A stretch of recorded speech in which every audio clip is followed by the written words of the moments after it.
Hey guys, HDV here and welcome to a brand new video. Today we've got some really interesting things to go over for Pokemon Scarlet and Pokemon Violet. We have some new potential DLC, data mines and leaks to take a look at for the Generation 9 games. Really cool stuff to cover today. So if you're excited for the video, as always, make sure to drop a like down below. Let's try to hit 500 likes, it really helps out. Leave a comment with your thoughts on anything we cover in today's video. Subscribe if you're brand new for daily Pokemon content. Ring the notification bell. With all of that out of the way though, let's get into the video and I really hope that you enjoy. So, starting things off, let's take a look at these new potential DLC data mines and leaks for the Generation 9 games. Now, the first thing that I want to go over isn't anything crazy, but the second thing is. But either way, this was tweeted out by Anubis and Kurt, and they said, interestingly, in Pokemon Scarlet and Pokemon Violet, Shiinotic is considered a mythical and Marshadow is not. The error is probably due to the similarity of the Japanese names and the internal species names Mashido and Mesiadu. So yeah, basically, there's like an error right now in the Generation 9 games where Shiinotic is seen as a mythical Pokemon and Marshadow is not.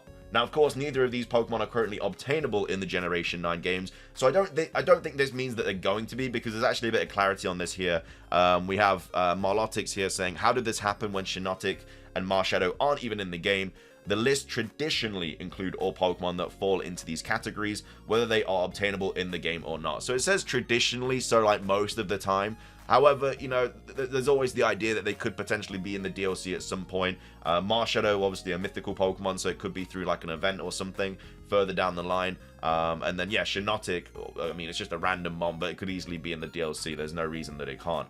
So that's the first thing that I wanted to go over. The second thing, though, is this. So we have Kurt here tweeting out saying, Ultra Beasts are no longer classified as sub-legendaries by the game itself. So we know that they are common in another world. Could this be an indication of what may come in the DLC? And then this is the Generation 7 list for reference. So this is a really interesting phrase saying that they are common in another world. So what I think is going to happen is Area Zero is going to have a DLC. We're going to go deeper into it, and I think it's going to be something similar to like Dynamax Adventures and the Ultra Wormholes that we had in like Sword and Shield and Sun and Moon, or Ultra Sun and Ultra Moon, should I say, where we are able to kind of like teleport to like other worlds or something, and maybe we can go to a different location, and in that location there's going to be like a bunch of different Ultra Beasts just kind of like chilling like the Paradox Mons do in Area Zero, because it says are common in another world. So there's clearly there's a reference to another world that, again, we may or may not be able to go to, but in the game there is clearly knowledge of another world. So maybe there's just like more research and stuff about this other world, you know, by like Heath, or like deeper into Area Zero with the third book. Maybe there's some more information about it in there.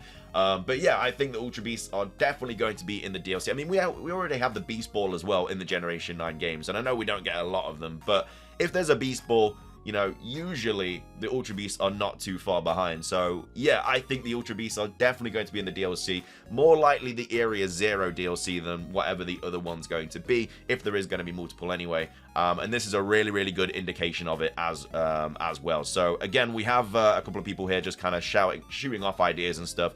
We have Whelpnot here saying maybe in the DLC they will spawn around like Paradox Pokemon, or they could always patch that, right? Because if the situation with Marshadow and Shiinotic is also a mistake, it could also be patched. Or are these lists too delicate for that? And then we have a reply saying, you know, I want a Legends Alola game.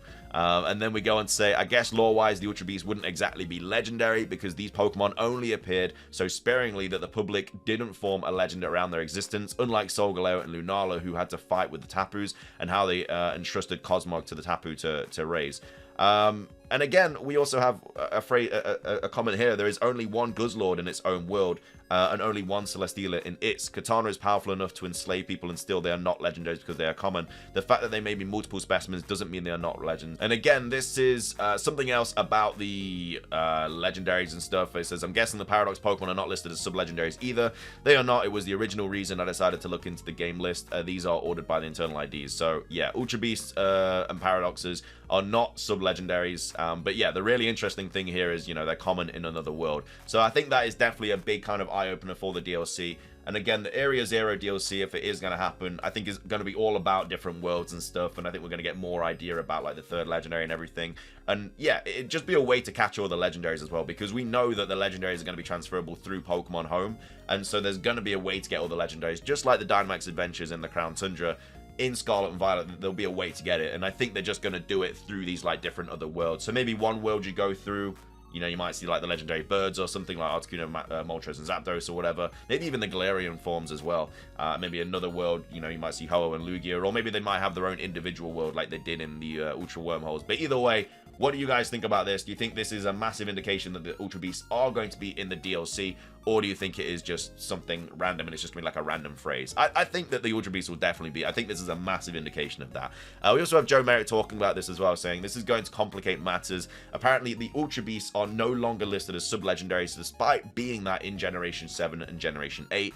Now, it doesn't mean having them called legendary Pokemon before now was wrong, as in the code they 100% are. We've never seen a change like this. So yeah, they have changed the actual category of Ultra Beast from sub-legendaries to nothing now. And I guess that's because the Paradoxes aren't sub-legendaries, and maybe they're on the same kind of... they might be on the same tier of those. Like, obviously, Paradox Pokemon come from, like, different worlds. Ultra Beasts come from different worlds, so maybe that's why. Maybe it's just the category of Pokemon that just don't exist in our world.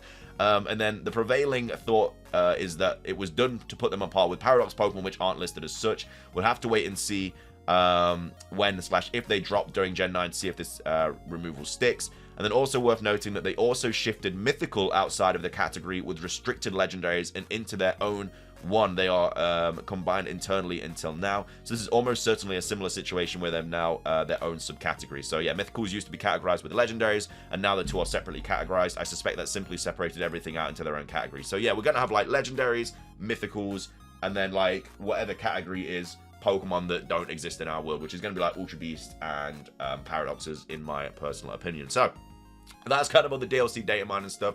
Really interesting though. Really happy to see that it's likely that Ultra Beasts are going to be back. We'll have to see. We'll have to wait what happens. Again, hopefully get an announcement about this soon. But either way, that's all the DLC data mine stuff. I wanted to go over a couple more things as well that were quite interesting. So this was tweeted out by Eclipse. Now again, Eclipse's track record is very hit and miss. In the past, they've got things right. In the past, they've got things, you know, wrong. You know, they said Legends Arceus was just going to be like a musical thing or something. They also said, I think, Generation 9 was going to be Italy or something. So, again, they've spoken a little bit of nonsense, but again, they've also got things right as well. And either way, they posted saying to think that we missed some new Rotom forms within Scarlet and Violet cut content. And then Pearl Enthusiast went on to say it was only one. So, again, we don't know if it's believable that we were going to get extra Rotom forms in the Generation 9 games. Again, it would have been cool to get them. We haven't had a new Rotom form in a while. There's been a lot of talk about a new Rotom form and stuff, and apparently it was going to happen in the Generation 9 games, but then Pearl Enthusiast says, you know, it was only one. So either way, it was one new Rotom form that we were going to get, for whatever reason, was cut from the base game of Pokemon Scarlet and Violet. Now, of course, the DLC is always possible for extra things. It can always add things to the game, which it likely will. So, again, just like the Ultra Beast may get added, another Rotom form may as well. But again, we'll have to wait and see. But really interesting. How would you guys have felt about another Rotom form? I would have really liked it. I think it would have been really cool to see another one. And again, they're decent and competitive as well, especially like Rotom Wash or whatever. But yeah, it would have been interesting to see what appliance would have been taken over by Rotom this time. But either way, let me know your thoughts on that. Would you have been happy with one, or are you glad they didn't keep it in? And then finishing things off, I also want to go over this as well by Pearl Enthusiast. This is a really interesting tweet that I completely forgot about, but I think will get announced at some point this year for 2023. And we have Pearl Enthusiast saying there was a Nintendo data breach about a year ago that had leaks Pokemon Ruby, Sapphire, Emerald were coming to the Nintendo Switch Online expansion. I wonder if that's still true. So again, we're having the eShop like close, or already has closed. I don't know. Basically, the eShop is like going down. So what that means for like Virtual Console and stuff means that it's probably going to get ported over to the Nintendo Switch. So your red, blue, yellow, gold, silver, crystal, all hopefully going to get ported over to Nintendo Switch. And again, that might get announced this year. But there was also a data breach a year ago saying that Ruby, Sapphire, and Emerald were also coming to the Nintendo Switch Online expansion. So what I think they're going to do this year for Pokemon 2023 is they're going to just drop a ton of Virtual Console games, all Gen 1, 2, 3 games at some point that could get announced on like Pokemon Day or something like that. And I think these are all going to get dropped this year, because we know that we're getting something new this year as well, from what Riddler Q said, that isn't like Legends Arceus or a remake or something like that. And I don't think that falls under this category, but he also said, 2023 projects are exciting. So I think a ton of like virtual console Pokemon games would be really, really cool to see. So again, this was also like legit as well. Like it was an actual data breach and it was an actual leak about this. So whether it's been cut or not, we'll have to wait and see. Again, we're also expecting Detective Pikachu 2 this year. Obviously Scarlet and Violet DLC.